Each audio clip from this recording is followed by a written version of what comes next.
Podcast Registral, com a apresentação de Guilherme Pinho Machado. Alô, amigos registradores, notários, advogados, todos aqueles que se interessam pela área registral. Estamos iniciando mais um Podcast Registral. Podcast Registral, que é uma iniciativa do Colégio Registral do Rio Grande do Sul, uma entidade que defende os interesses dos registradores gaúchos. Hoje teremos um assunto de grande importância. Vamos falar sobre a regularização fundiária, vamos falar sobre a regularização dos núcleos urbanos informais, né? E para isso nós vamos ter como foco uma grande iniciativa do nosso Tribunal de Justiça do Estado do Rio Grande do Sul, que é o Projeto Terra. Você é dono do seu imóvel? Essa iniciativa que tem a parceria da NOREG, da Associação dos Notários e Registradores do Rio Grande do Sul, né, dos registros de imóveis gaúchos e também participação do Ministério Público Estadual, dos municípios e de tantos agentes envolvidos nesse projeto, né, que acima de tudo traz a ideia do direito à moradia, do direito à dignidade da pessoa humana e da segurança jurídica. E para isso nós temos hoje convidados muito especiais, né, a bancada cheia aqui hoje para a gente falar a respeito desse assunto. Eu quero agradecer a presença dos nossos convidados, da doutora Laura Ullmann Lopes, juíza de Direito de Tramandaí, que coordena hoje as ações jurídicas, administrativas, judiciais, dessa regularização e dentro, especialmente, doutora, né, do nosso projeto Terra. Sim, boa tarde, Guilherme, boa tarde a todos. Realmente, estou à frente desse projeto, que hoje se chama Projeto Terra. Exatamente, vai ser um dos nosso principal assunto aqui, né? Sim. Pela sua enorme relevância. Dr. Cláudio Ari Pinheiro de Mello, promotor de justiça aqui no estado do nosso Rio Grande do Sul, que é um especialista na matéria, coordenador do Centro de Apoio da Ordem Urbanística e Questões Fundiárias no nosso Ministério Público, professor de Direito Constitucional. Muito obrigado pela sua presença. É uma honra estar aqui contigo e com os nossos dois outros convidados para tratar de um assunto a respeito do qual resume em grande parte a minha vida profissional. Sou de uma geração de promotores de justiça que entrou no início da década de 90 e me dedico desde então à defesa de direitos difusos e coletivos, dentre os quais o direito à moradia talvez seja aquele com o qual mais tenha trabalhado. Portanto, é uma honra fazer parte do projeto representando o Ministério Público. Muito obrigado. E aqui, ao meu lado, Dr. Everton José de Borba, meu colega, registrador de imóveis na cidade de Cachoeira do Sul, vice-presidente da nossa Enore, da nossa fundação, que é tão importante dentro do ensino, não é? Que traz tantas coisas importantes aí para nós registradores e para toda a comunidade. Muito obrigado pela presença. Obrigado, Guilherme, uma honra estar aqui junto com a doutora Laura, com o Dr. Cláudio, uma honra poder fazer parte do projeto e ainda mais como cidade piloto, né? Registro de imóveis piloto dentro do projeto. É uma grande honra poder contribuir muito. Maravilha. Eu queria começar, antes da gente entrar especificamente no projeto Terra, e a doutora Laura antes vai nos contar a história de Tramandaí, como é que tudo isso nasceu, mas eu queria uma ideia geral de cada um sobre a questão da regularização fundiária, da importância de regularizar esses núcleos urbanos e como cada entidade, a gente está aqui com entidades aí tão importantes dentro desse processo, né? O Poder Judiciário, o Ministério Público, os cartórios, como é que cada entidade pode colaborar para isso que é tão importante, como eu falei no início, né? Eu acho que tudo se resume no fim, que é a dignidade da pessoa humana, que é algo tão, tão importante, né? Como é que a senhora, doutora Laura, enxerga tudo isso, todo esse processo? Nós vivemos num país que mais de 50% dos imóveis ou não tem registro ou não tem correspondência entre quem ocupa e o proprietário registral, ou seja, quem está lá no registro de imóveis. Para mim isso é um escândalo, isso é um absurdo. As pessoas viverem durante décadas num imóvel e não constarem como proprietárias. E, na verdade, eu penso que isso aconteceu porque é tudo muito desconhecido do leigo. O leigo que passa por mim em sala de audiência, ele tem um contrato, e às vezes é num papel de pão, e ele acredita que aquele contrato torna ele proprietário. E o nosso sistema não é assim. Então, falta informação para as pessoas. E é muito triste tu ver uma leva de pessoas passando dentro do projeto e vivendo numa insegurança. Elas não têm segurança, aquilo ali não está no nome delas, e a questão da invisibilidade. Elas estão invisíveis para a cidade. Elas não existem. E esse foi o grande problema que aconteceu lá em Tramandaí, que determinou a primeira fase do projeto, e hoje esse núcleo que é em nível estadual, para abranger o maior número de pessoas, levando dignidade à terra e levando dignidade às pessoas em primeiro lugar. E, num segundo momento, devolvendo para a cidade um imóvel valorizado, um imóvel devidamente registrado, com uma situação fática real, tanto no cadastro da prefeitura quanto no cadastro imobiliário. O imóvel tem outro valor, a cidade ela passa a ter uma nova roupagem. Quando existe a invisibilidade, a ilegalidade e a clandestinidade, o que se percebe é que a cidade geralmente ela tem um aspecto triste ou feio ou jogado. Pode ver que aonde existe maior legalidade, né, nesse âmbito, as cidades são mais bonitas. A beleza, ela anda junto com a ordem, com a legalidade. E isso é um direito fundamental das pessoas. Não, sem dúvida. Doutor Cláudio, como é que o Ministério Público se insere aí dentro desse processo, muitas vezes saindo um pouquinho do processo judicial, né, e entrando, às vezes, em ações como essa, que são muitas vezes até mais eficientes, ou pelo menos mais rápidas, e conseguem chegar melhor na população? Guilherme, se me permite, eu só vou fazer uma contextualização histórica, que parece essencial para a gente entender a importância da regularização fundiária, que foi objeto da tua pergunta, e do projeto mais especificamente. Se sabe há muito tempo que toda urbanização leva ao encarecimento da terra na cidade. Desde o século XIX, isso está muito bem apontado, por exemplo, tanto por Karl Marx, mas sobretudo pelo Engels, e isto acompanha desde então todo o processo de urbanização. A urbanização brasileira não foi diferente, tá? Ela começa na década de 50, se acelera brutalmente a partir dos anos 60 e 70, e a consequência é que numa economia capitalista, onde o trabalhador só tem a sua renda para adquirir ou mesmo para alugar, a consequência é que se não houver políticas públicas de oferta de moradia popular, fatalmente a ocupação vai ser informal. Seja porque vai ser informal na forma de loteamentos regulares ou clandestinos, ou de ocupação informal. Foi exatamente o que aconteceu no Brasil. O Brasil, vejam, até a Constituição de 88, a única legislação relevante que nós tínhamos sobre parcelamento, uso do solo urbano, era a Lei 6766, que é uma lei dirigida para a classe média e a classe alta, ou seja, quem podia adquirir no mercado formal, tá?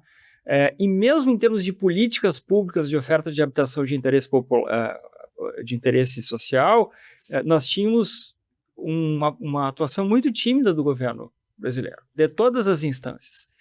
E mesmo depois da Constituição de 88, eu preciso lembrar que o direito à moradia só ingressa no texto da Constituição no ano de 2000.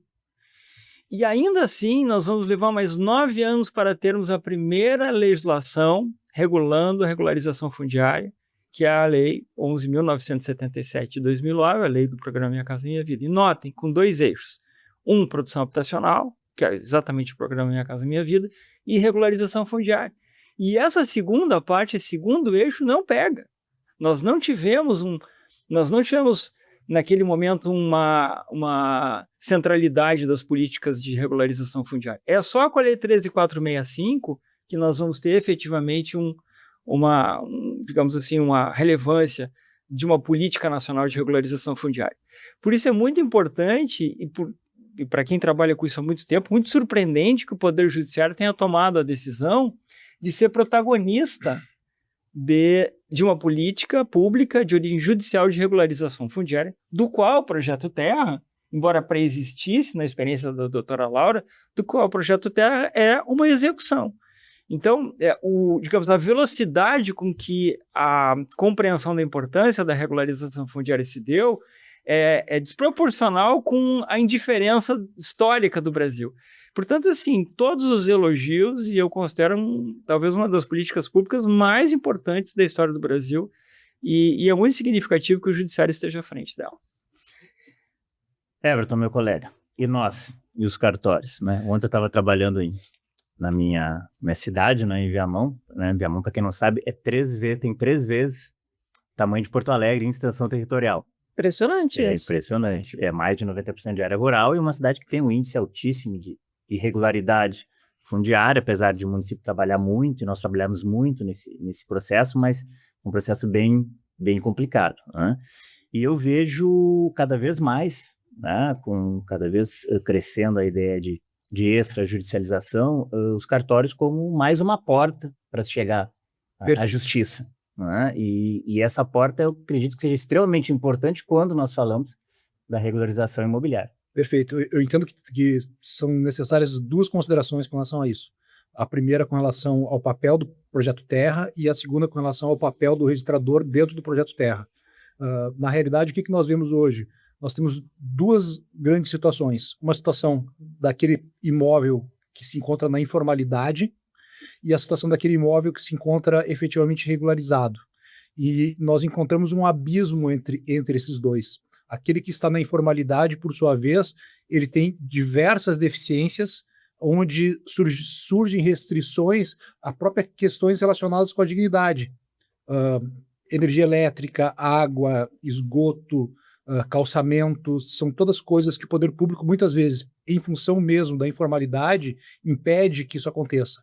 E o ideal sempre é que essas 2 realidades estivessem sobrepostas, ou seja, que a situação de fato se adequasse, ou estivesse adequada à situação jurídica desse imóvel. Então há um abismo entre essas 2 realidades. E o Projeto Terra, ele vem para servir como uma ponte entre essas 2 realidades, para fazer então que aquela situação informal acesse a situação da formalidade, da regularidade jurídica. E a grande questão que surge, então, do papel do registrador é que, se nós formos identificar a situação da REURB, da lei da REURB prevista como procedimento administrativo, o registrador ele vai atuar apenas no final da REURB. Ou seja, quando todo o processo administrativo está concluído, chega, então, a certidão para que seja registrado por parte do registro de imóveis. E no caso do Projeto Terra, nós temos uma atuação muito mais proativa por parte dos registros de imóveis. Por quê? Porque desde o primeiro momento, desde o início do processo de regularização no Projeto Terra, há uma atuação do registrador. E essa atuação ela vai permear todo o processo, ou seja, não apenas lá no final. Então, há toda uma pesquisa para a identificação para o auxílio do município, ao município, da identificação dos núcleos informais que podem ser regularizados, toda uma pesquisa para identificar quais são os imóveis pendentes de regularização, para se identificar com isso quantas famílias vão ser beneficiadas, e também toda uma colaboração, e acho que essa é a palavra-chave, colaboração. Há uma grande cooperação, uma grande colaboração entre as instituições, Tribunal de Justiça, Ministério Público, registros de imóveis, municípios, entidades da sociedade civil organizadas, e essa colaboração, essa parceria é que faz com que tudo aconteça, e que tudo aconteça de uma forma muito célere, para que se consiga, então, ao fim, fazer com que essas 2 situações, da informalidade e da regularidade, venham a se sobrepor. Até porque, para o município, muitas vezes, fica difícil entregar para o cidadão essas necessidades mínimas dele, saneamento e tudo mais, porque esse imóvel ou esse núcleo informal, muitas vezes ele se encontra dentro de uma propriedade particular, que não está regularizada, que fica até difícil para o município justificar investimentos com dinheiro público nesse local. Agora, a partir do momento que esses imóveis são regularizados, que as áreas que são públicas, como ruas, por exemplo, são transferidas para a municipalidade, fica muito fácil que o município elabore políticas públicas para garantir todos esses direitos fundamentais dessas pessoas. É uma experiência muito rica. Perfeito. Como é bom quando todos estão juntos, né? Claro, cada um tem a sua tarefa, cada um tem a sua atividade, mas muitas vezes a parceria ela acaba somando dentro das especialidades para que a gente possa atingir quem a gente tem que atingir, que são as pessoas, né? Todas as entidades estão aí para isso, para atingir o usuário, a população e fazer a diferença na vida das pessoas. Dentro do que o Everton está colocando, eu sempre digo que o projeto ele é uma justiça horizontal, porque, na verdade, desde a primeira audiência, quando a parte, o advogado ou o próprio município procuram um projeto e trazem uma situação para ser regularizada, eu tenho do meu lado sempre o registrador. Desde o primeiro momento. Então, assim, é todo mundo olhando. Às vezes, alguém do proprietário registral, se não for morto, ou a empresa não for inativa, alguém do município, também o registrador sempre está comigo. E ele é peça fundamental desde o início. Que coisa boa. E a gente está ao lado das pessoas que a gente conhece, né? Naquela nossa realidade do município, não é? Sim, tem muita dificuldade, né? Eu acho que se a gente pega, imaginando que o marco inicial de uma política de regularização fundiária seja 2009, trazendo até 2025, ou seja, esses 16 anos de experiência, é possível que a gente identifique alguns gargalos nesse processo. A desestrutura dos municípios, a falta de estrutura dos municípios é uma delas, principalmente dos municípios menores, mas de modo geral mesmo, uma cidade que tem até uma tradição de uma instituição voltada para a regularização fundiária, como Porto Alegre, mesmo aqui existe essa dificuldade. Então, a aposta, Everton, né, de que o protagonista da regularização fundiária seria o município, que foi clara na lei de 2017, essa aposta, ela fazia todo sentido, mas na prática, boa parte dos municípios não foi beneficiado com essa aposta, em primeiro lugar, né? E mesmo quando eles detêm estrutura, nitidamente, na comparação com a expertise embarcada no judiciário e no sistema registral, é muito inferior.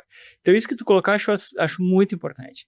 O fato que você tem a presença do registrador ao longo de todo o processo vai dando qualificação, agilidade, o que na prática não tem acontecido nos processos administrativos dos municípios. Então, eu acho que é uma entrada, assim, a gente não sabe exatamente, a Laura temos essa preocupação. Qual vai ser o futuro do projeto Terra ou da política do CNJ? Continuarmos à frente do processo de regularização fundiária desse estoque, como a Laura disse, é imenso. Né? Continuarmos à frente e sermos, né, o judiciário protagonista do processo de regularização fundiária brasileira, ou ensinarmos os municípios a andarem com as suas próprias pernas. Mas mesmo que esse seja o propósito, nós temos muitos anos pela frente, porque o estoque é muito grande. Temos uma história de informalidade no Brasil. Quando a gente fala em município, a gente fala de realidades tão diferentes também, né? Dos municípios do Brasil, já no Rio Grande do Sul, mas do Brasil inteiro. É um processo difícil, né? Se conscientizarem, conseguirem se estruturar, né? A gente sabe que isso tem um custo também, aí tem as prioridades de cada município, entenderem a lei, exatamente. A lei. Lá em Viamão eles levaram para a prefeitura uma ex-funcionária minha do cartório. Eles fizeram questão de levar alguém que tinha um conhecimento, porque tem essa efetiva dificuldade, né? Tem a parte jurídica que tem que ser entendida. Mas, doutora Laura, não vamos escapar, eu até anotei aqui, mortos, falidos, incertos e não sabidos. Acho que isso é muito interessante para as pessoas entenderem. Isso nasce das execuções fiscais, pelo que eu vi, né? Mas eu também não conheço bem essa história, que é onde nasce essa sua preocupação na regularização, e a partir daí nasce também esse projeto aí que é tão importante, que é o nosso projeto Terra. Sim, Guilherme, nós tínhamos 70 mil execuções fiscais. Isso é um número que superava Porto Alegre. E não tinha uma justificativa para isso. E quando as pessoas, eu sempre digo assim, quando as pessoas estão trabalhando numa pressão muito forte, elas param de enxergar a realidade. E foi isso que aconteceu. Nós tínhamos um anexo fiscal com 70 mil execuções, 3 juízes trabalhando nessas execuções, 40, 50 estagiários, não sei mais quantos servidores, nos processos natimortos. Nasciam mortos, porque eles não revertiam em dinheiro para o município. E a gente tentava citar e tentava encontrar, e nunca era o proprietário registral. Os ARs todos negativos. Daí eu pedi autorização à corregedoria para fazer uma pesquisa. Eu fiz uma pesquisa de 6 meses, sozinha. Eu e 6 mil processos parados assim em sala de audiência. Aqueles processos de papel bem fininho. E aí eu comecei a ver que as pessoas eram falecidas ou empresas inativas. Daí aí o nome do projeto, né? Mortos, falidos, incertos e não sabidos. Então, só que ali nasceu o projeto para corrigir um problema de IPTU. Era isso que nós tínhamos em mente. Só que não... Dá uma eficiência para aquelas execuções fiscais. A corregedoria ia lá, o doutor Marcelo, que é o registrador da comarca, nós fazíamos 15, 20 audiências por tarde, tentando encontrar o proprietário registral e entender o que acontecia. E a gente botava tudo em ato, assim, as histórias que vinham. Porque tu tem que entender a situação fática para conseguir construir a solução jurídica. E só que não ia para frente. Daí o universo disse bem assim: tu regulariza a propriedade que tu regulariza o resto. E esse insight veio. Eu sempre digo que o universo rege tudo.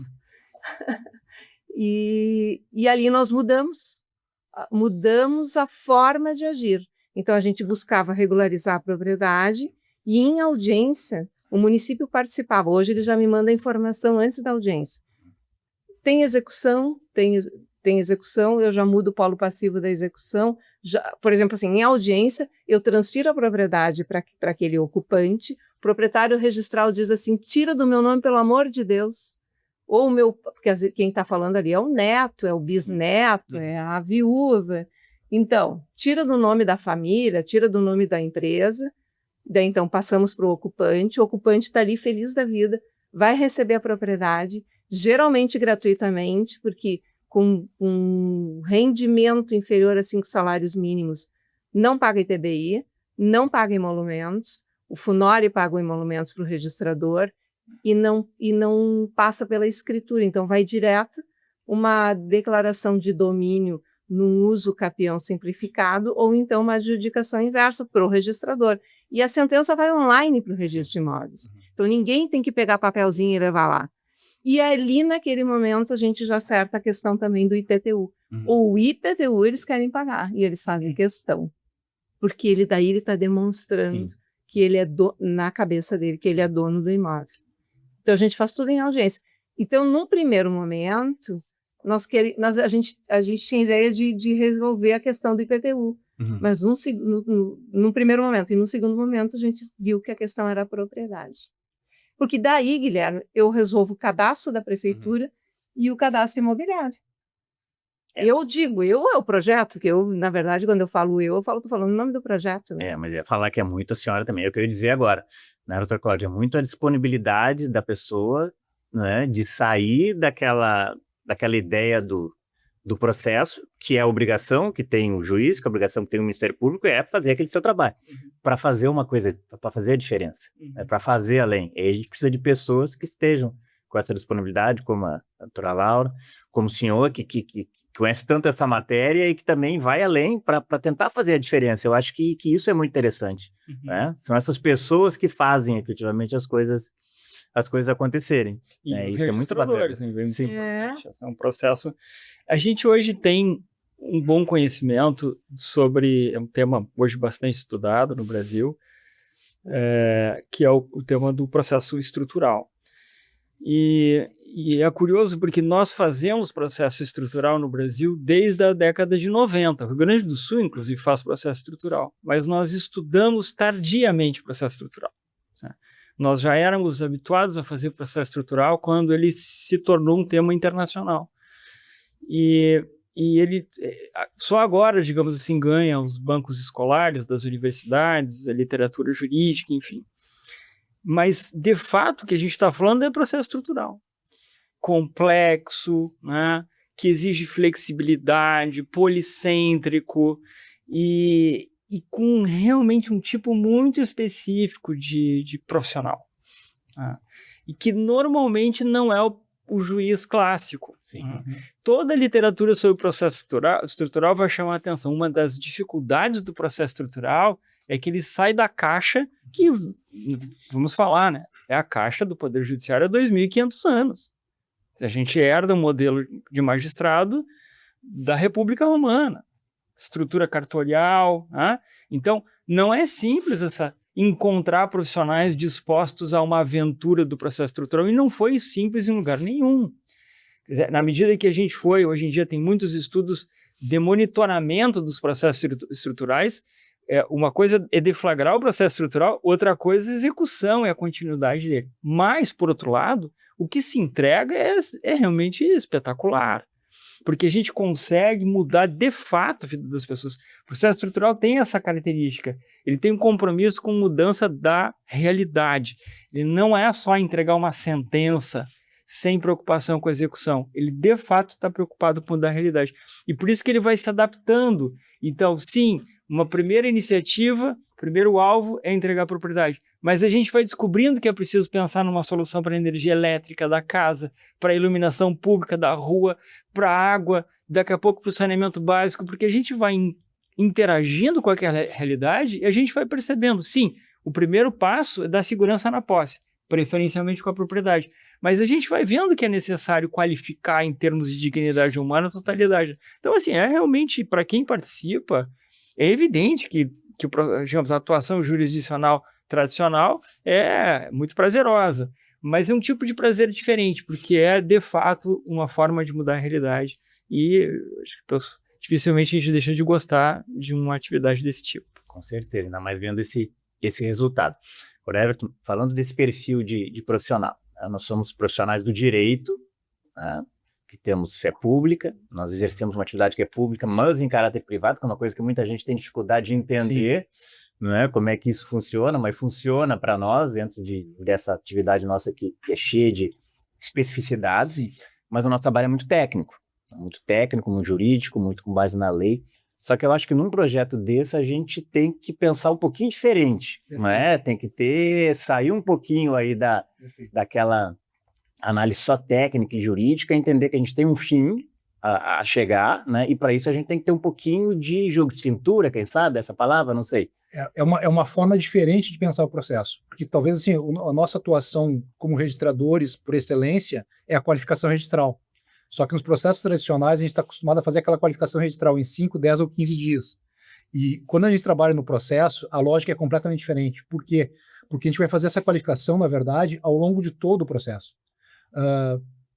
Num primeiro momento, uma leitura mais apurada, mais apressada do provimento, parece até que o provimento está tirando poderes do registrador, porque ele vai dizer, lá no final, quando for apresentado o título para registro, ele deve se limitar estritamente apenas a questões formais, sem adentrar mais nada. Mas, na verdade, não é isso que o provimento diz, na verdade. Por quê? Por que tem essa previsão lá no final? Porque, na verdade, nesse caso aqui, o registrador, ele atuou desde o início.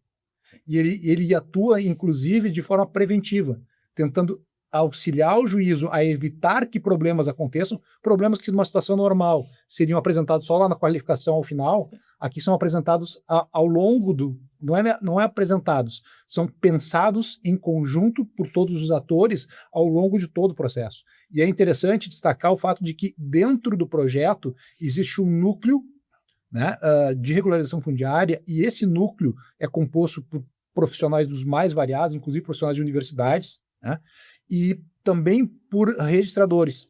Então, toda vez que se tem alguma questão diferente, que se tem um obstáculo a ser superado, essa questão é levada para esse núcleo para que se pense em conjunto, tanto pelo registrador da comarca onde está sendo feita a regularização, quanto por aqueles registradores que representam o Estado. Então, essa atuação faz com que, efetivamente, quando se chegar ao final do processo, quando se tiver um título, não se tenha mais nada para corrigir, porque tudo que precisava ser corrigido foi corrigido ao longo do processo. Mas, de fato, isso é uma forma nova de pensar. Nós também temos que aprender a pensar fora da caixa. Sim. Nós também temos que compreender todo esse processo, porque, efetivamente, essa nossa atuação ela é mais dinâmica, ela é mais proativa. E eu acho muito produtiva e muito útil socialmente também. É uma experiência, de fato, muito, muito enriquecedora. Perfeito. E eu acho que as pessoas têm curiosidade para entender o projeto na prática. Né? Como é que é escolhido aquele local, aquela cidade? A doutora Laura poderia explicar para nós como é que funciona exatamente o projeto Terra na prática? É a cidade que nos escolhe. Sim. É a cidade que adere ao núcleo estadual. Então, ela manda um e-mail para o tribunal, fazendo a adesão, e depois que o prefeito assina o documento, uma declaração, aí eles entram em contato com a gente. E é tudo assim, o WhatsApp, né? Sim. WhatsApp, balcão virtual, ligação, é o dia todo. Uhum. E aí a gente marca uma reunião, como foi ontem com a cidade de Progresso, aonde eles, na verdade, o Progresso ainda não aderiu. mas eles tinham interesse em saber como é que funcionava o projeto para saber se atendia aos interesses dele. Sim. Aí estava a doutora Juliana Folmer, Lajeado. registradora lá de Lajeado, eu e mais a minha assessora, a Karine. Uhum. E conversamos com o pessoal da prefeitura sobre o projeto. E daí eles já colocaram um monte de situações, cheio de problema para resolver. E eu só disse para eles, adoro problema para resolver. E é bem como o doutor Everton falou, nós temos uma equipe muito qualificada no núcleo, Sim. que os problemas vão sendo apresentados e a gente vai resolvendo, tomando decisões. Uhum. Assim como lá em Tramandaí, não tem burocracia, não tem petições pedindo para falar com o juiz. É tudo no WhatsApp. Eu tenho assim, ó, vereadores, prefeitos, advogados, registradores, tabelião, todo mundo manda WhatsApp. Sim. Meu WhatsApp ferve o dia inteiro com um projeto, entende? E aí deu problema, marca uma reunião. Deu problema lá na luz, na portelinha, deu, não sei o que aconteceu, instalaram os postes no meio da rua. E o pessoal da portelinha não conseguiu resolver com eles, marcou uma reunião, uma semana depois estava tudo resolvido. Mas assim, aí reúne quem tem que reunir e resolve. É uma informalidade que resolve, mas as pessoas sabem que estão tratando ali com o Poder Judiciário. Eu acho que isso é importante, né? E assim, ó, tem muito respeito. Eu nunca vi nada porque como é um grupo que decide, tem mais legitimidade, né? Tem uma legitimidade diferente, é isso que eu quero dizer. Então, porque está ali um promotor, está ali um registrador, está o procurador-geral do município, as pessoas envolvidas. E aí um grupo toma uma decisão. Essa decisão, ela é cumprida. Sempre. E são quantos municípios hoje estão... Está entre 25 e 30. Acho que foi faz pouco tempo, né? O projeto, ele tem... Foi no final do ano passado, eu acho, 14 né? de outubro. Depois, em dezembro, nós tivemos uma solenidade com as prefeituras. E aí aí houve troca de prefeito, muita coisa retardou, né? E agora eles estão vindo. E na prática, assim, o que estamos vendo, assim, com relação a isso? A coisa está acontecendo? Vai acontecer? Como é que está? É que aqui a gente tem uma situação específica, que é o fato de que o projeto, ele é de outubro de 2024, mas em grande medida ele é a continuidade de um projeto que a doutora Laura já coordenava. Resultados. Então, a gente pode considerar que os resultados que virão, porque certamente eles ainda virão, se espelham nos resultados do projeto da doutora Laura, que são visíveis em Tramandaí. Então, a expectativa é muito grande, porque, Guilherme, se a gente, como eu disse, a gente não tem muita experiência em regularização fundiária, né? E isso é importante, talvez dar o meu testemunho. Normalmente, a grande parte das ocupações, especialmente das ocupações, mas também dos loteamentos, fica em área que tem algum problema ambiental, né? Ou mesmo que não tenha algum problema ambiental, o simples fato de não ter havido licenciamento já é suficiente. Qual era a atuação típica do Ministério Público historicamente até a década passada? Ajuizar a ação civil pública para a remoção. Quem trabalha no sistema de justiça sabe disso. Ou seja, a visão era uma visão nesse sentido indiferente ao problema da moradia, da forma de ocupação no Brasil, né? Então, a experiência da gente é muito pequena, são os últimos anos. É uma visão, desculpa, um pouco limitada do que seria a defesa do meio ambiente, que é a competência constitucional do Ministério Público, né? Muito unidimensional, né? Sem perceber a complexidade do problema. Bom, mas, mesmo assim, a gente consegue identificar que talvez dois dos grandes problemas da regularização fundiária, em dois momentos diferentes, na origem a gente tem frequentemente um problema de conflito possessório ou de propriedade. E só quem pode resolver isso é o judiciário. E depois nós temos um grave problema, que é o problema registral, e que só quem pode resolver isso é o sistema registral. Então, mesmo a aposta da Lei 13.465, da Lei da REURB, de que tudo se daria, Everton, né? No Poder Executivo Municipal, e lá no final, assim, a gente pode dizer que o mais incomum será dessa forma. Então, a entrada do Poder Judiciário como um player da regularização fundiária talvez seja o que seja mais compatível com o fenômeno em si, né? Porque É possível apressar, acelerar a resolução do conflito, fosse possessório ou fundiário, na origem, né? E depois, que é o que a Laura faz muito bem, e depois, e ao longo do processo, como diz o Everton, ir ajustando a questão registral. Porque a gente lá na lei parece muito fácil fazer o levantamento plano e altimétrico. Ninguém sabe o que está escrito lá, o custo que é, né, a complexidade do trabalho do levantamento plano e altimétrico, mas isso precisa ser feito, senão não tem, né, não tem georreferenciamento. Todo mundo, na lei parece ser a coisa mais simples, mas não é. E esse é um processo completamente diferente se a gente tem participação registral. Então, sim, acho que assim, acho que tendência é que venha para ficar, e tomara que venha para ficar, porque é o melhor, né? Sem embargo, da gente ir fazendo essas capacitações ao ponto do Poder Executivo de protagonizar. Sim. E tentando responder a questão de como funciona na prática. Sim. Né? Então, o primeiro passo é exatamente esse acordo de vontades. Nesse aspecto, tá? Pelo menos da minha experiência ali, eu imagino que nos outros municípios seja assim também. O registrador, ele acaba atuando como uma espécie de catalisador do processo. Ele vai ter que atuar como alguém que vai fazer o meio de campo entre a prefeitura e o Poder Judiciário, para até mesmo dar conhecimento ao município de que existe o projeto e de como ele funciona. Uma vez que o município ele identifique que ele tem núcleos a regularizar e que ele tem intenção de fazer isso, ele vai então fazer esse pedido para o judiciário para ingressar e firmar o convênio. Uma vez firmado o convênio, o que o município vai fazer? Ele vai fazer então uma petição para o juízo do projeto, onde ele pretende regularizar determinado núcleo. A partir daí, vai se ter uma audiência com os integrantes do núcleo para se decidir se aquele projeto, aquele pedido do município se enquadra dentro do projeto e em que caminho ele se enquadra. Porque o projeto Terra ele tem duas formas de acontecer. Ele pode fazer por meio de uma REURB titulatória e por meio de uma REURB plena. A REURB plena ela se aproxima daquele modelo previsto lá na lei da REURB administrativa. Já a REURB titulatória ela ocorre de forma mais simples. Por quê? Porque já são situações quase que marcadas, claras, de que aquela pessoa tem aquele direito. A partir daí, o que a gente vai ter, então? Uma vez admitido o projeto, a gente vai ter um esforço do município para fazer o cadastramento das pessoas, para juntar a documentação dessas pessoas e para fazer pedidos individuais para que surjam, então, processos individuais para cada um dos interessados, para que a doutora, então, possa, ao final desse processo, fornecer aquele título que vai para o registro para ser transformado, então, na propriedade plena para aquela pessoa. Então, basicamente, esse é o processo.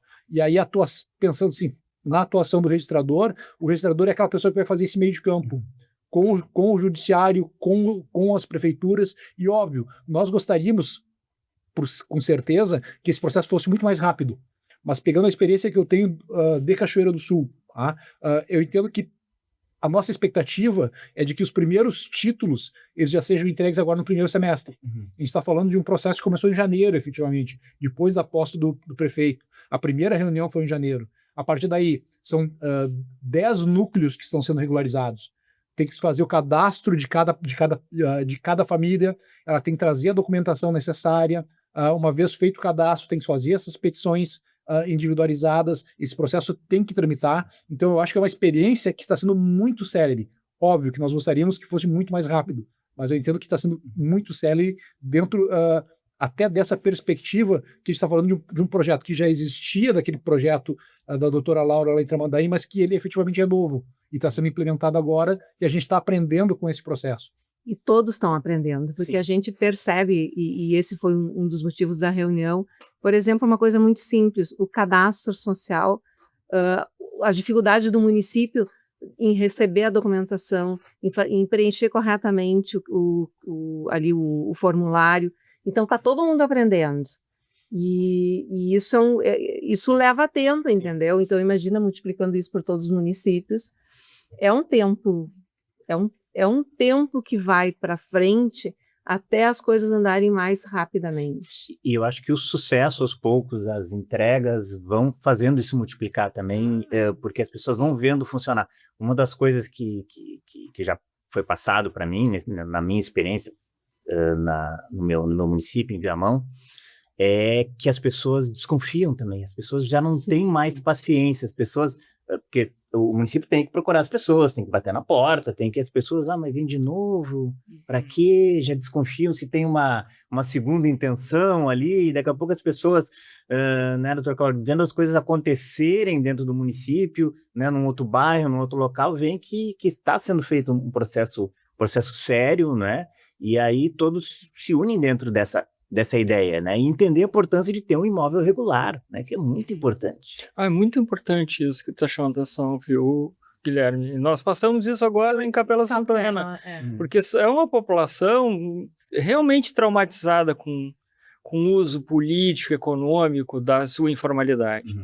Então, uma nova abordagem com a promessa de regularização pode muitas vezes ser vista como uma nova tentativa de uso dessa comunidade. E a gente, claro, até porque somos todos muito experientes ali, a gente consegue identificar e fazer uma fala que legitime e valide aquele processo e que, digamos, que dê confiança para a população, uma confiança que ela eventualmente tinha perdido. Então, isso é mais uma virtude do processo, que a gente tem, né, a gente chega lá representando o Tribunal de Justiça, Foi uma audiência pública, né? Tem toda uma forma de falar e ali ficou claro, a gente consegue ganhar a confiança, eu acredito, né? Eu acreditei também. Em muito pouco tempo, né? E uma confiança, claro que é uma confiança que precisa ser retribuída, né? Porque a gente vai precisar de fato fazer isso, né? Mas eu só vou complementar porque eu acho importante só fazer esse esclarecimento. De fato, o projeto fez essa distinção entre REURBs titulatórias e REURBs plenas, que o Everton falou, e ela é muito importante. A REURB titulatória, em princípio, ela incide naqueles casos em que a urbanização está feita, mas a gente tem uma irregularidade registral, uma irregularidade fundiária. Então, a ideia é, de fato, titular, conceder o título de propriedade, porque a cidade está ali. Tem infraestrutura, os serviços básicos estão ali, e que é a realidade de grande parte. Boa parte desse estoque, o problema é só registral. E temos o problema dos núcleos urbanos informais com questões urbanísticas a serem resolvidas, que são as que entram na regularização fundiária plena. A gente sabe que plena mesmo o judiciário não vai ter como fazer, porque a plena seria dar para aquele local o que a Lei 6766 exige. Tá? A gente não vai ter como chegar lá, mas é possível ir provendo de alguns serviços. E aí tem uma outra vantagem no projeto. Porque ao invés de ficar negociando com a Corsã aqui, com a empresa municipal ali, com a Equatorial, com a RGA, o projeto vai conseguir fazer isso de maneira centralizada, ou seja, definir com clareza qual vai ser a política da Corsã para colocar água no núcleo urbano informal, qual vai ser a política da RGE da Equatorial. O que eu acho que tem, para o processo de urbanização desses núcleos, a tendência é que funcione muito melhor. Tá? E o que faz dessa atuação uma atuação estrutural. E a gente a doutora Laura tem experiência com isso, que a gente está aprendendo a fazer isso, gera confiança nessas empresas, né? Claro. Porque uma das coisas, acho que quem fez, uma das dificuldades que tinham a antiga CE e a Corsã era como é que eu vou colocar luz e água na terra onde o proprietário não quer. De invasão. Então, o projeto gera essa credibilidade, inclusive com relação a esses atores que são fundamentais para a REURB plena. Perfeito. E usa a credibilidade dessas entidades, do Poder Judiciário, do Ministério Público. E nós, né, que eu costumo dizer bastante, muita gente pode não gostar da gente, mas confia. Mesmo quem não gosta, confia no que a gente faz, né? Com certeza. Sem dúvida nenhuma. Agora, importante contar para as pessoas, doutora Laura, que na verdade essa é uma iniciativa nacional, né? O projeto parte também de um provimento do Conselho Nacional de Justiça, né? Que é o 158, que nasce ali com o ministro Luiz Felipe Salomão, tem continuidade hoje com o ministro Mauro Campbell, que é uma ideia nacional de regularizar, e aí, claro, cada estado, nós estamos tendo uma bela iniciativa, não sei como é que está sendo nos outros estados, mas é um movimento importante, não é? Se tornou obrigatório para todos os tribunais. Sim. Até onde eu sei, todos os tribunais têm que desenvolver essa política de regularização fundiária, e o nosso tribunal aproveitou um projeto que já estava fazendo isso. Sim. Mas isso tem que existir, porque isso é uma vergonha, tem que corrigir isso em nível nacional, né? Sim, porque nós falamos em 50%, Mais 50%. Nós temos como parceiro no projeto a Universidade Federal de Porto Alegre, a URGS, e um engenheiro cartógrafo, o Dr. Ronaldo, ele que me disse assim, olha, o dado da cartografia é mais de 50%. Mais de 50% é muita coisa. É muita coisa. É uma vergonha isso, né? Não. Porque assim, ó, por exemplo, lá no Tramandaí, que é uma cidade pequenininha, com a sua portelinha, que teve uma reurb plena, as pessoas, era uma área de invasão. A Edel faliu, a companhia de melhoramentos, o dono morreu, a empresa faliu, o dono morreu, a área foi invadida. Então, 20 anos de invasão, 25 anos de invasão. Quando nós entramos lá para fazer o cadastro social e a medição, a URGS, assistente social do município, e o judiciário, e a gente trabalhava lá nos finais de semana, a varrer, que também era uma experiência diferente para nós. Eles não tinham acesso ao posto de saúde, Guilherme. Era época de pandemia, eles não tinham direito à vacinação, eles não tinham endereço, eles não tinham o cartão do SUS, eles não tinham os 35 benefícios do governo federal, eles não tinham nada. É assim, ó, é uma área importante dentro da cidade que não existia. Eu não sei como as pessoas sobrevivem numa situação dessa. Tem cidadania. É inimaginável um troço desse. E parecia assim, ó, um lixão, entendeu? Sim. Então, no momento que a gente começou a cadastrar, a prefeitura fazendo o cadastro social, provisoriamente eles tiveram uma rua, a rua é a rua X, foi tudo provisório no primeiro momento, né? Então, a quadra A, os lotes 1 a 10, 20 a 30, qualquer coisa assim. Eles conseguiram, então, os serviços de correio que eles não tinham. E são coisas que a gente não sofre e nem imagina que alguém possa passar. Porque não parece uma coisa que não tem mais cabimento acontecer, né? Pois acontece. Dentro da nossa cidade. Então, aos poucos, quando todos entram juntos num trabalho assim, muitas coisas vão sendo corrigidas. E tem um aspecto econômico muito importante também.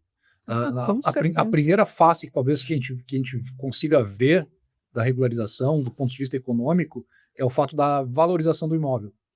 Essa é fácil de ver. Ou seja, um imóvel que é regularizado, ele vale muito mais, talvez o dobro do que a pessoa comercializaria esse mesmo imóvel não regularizado. Mas vai além disso. Por quê? Porque, por exemplo, eu posso, agora com o meu imóvel regularizado, eu consigo vender ele por meio de um financiamento habitacional, que antes eu não conseguiria fazer.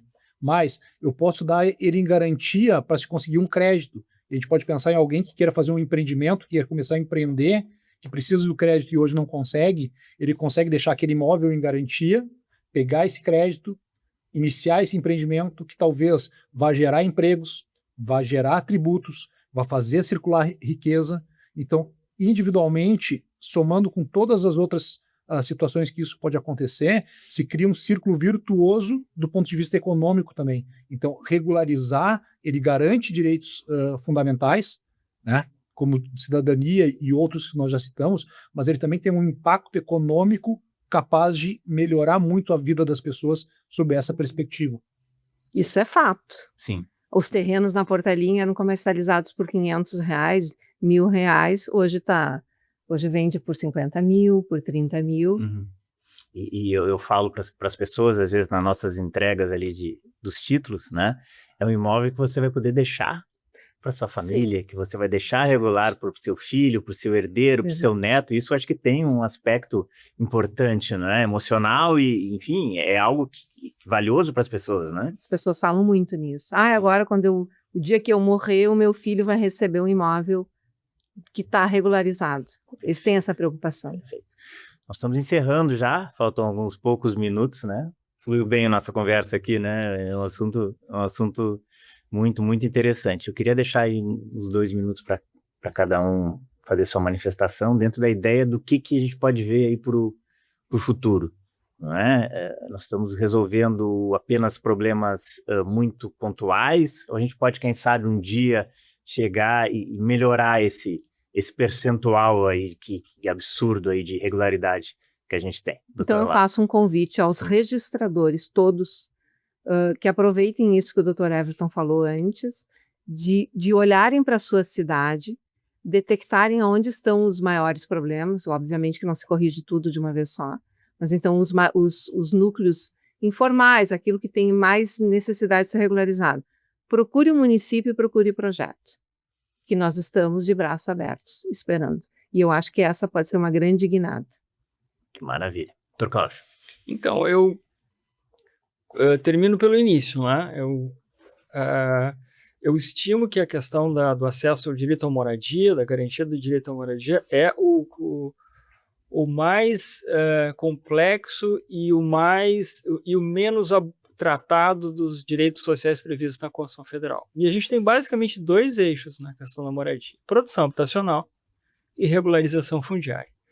A produção habitacional, ela jamais dará conta de produzir habitação suficiente para todo mundo que mora em núcleos urbanos informais, em ocupações, loteamentos. Então, é impossível resolver o problema habitacional brasileiro só com produção habitacional. Por exemplo, o programa Minha Casa Minha Vida.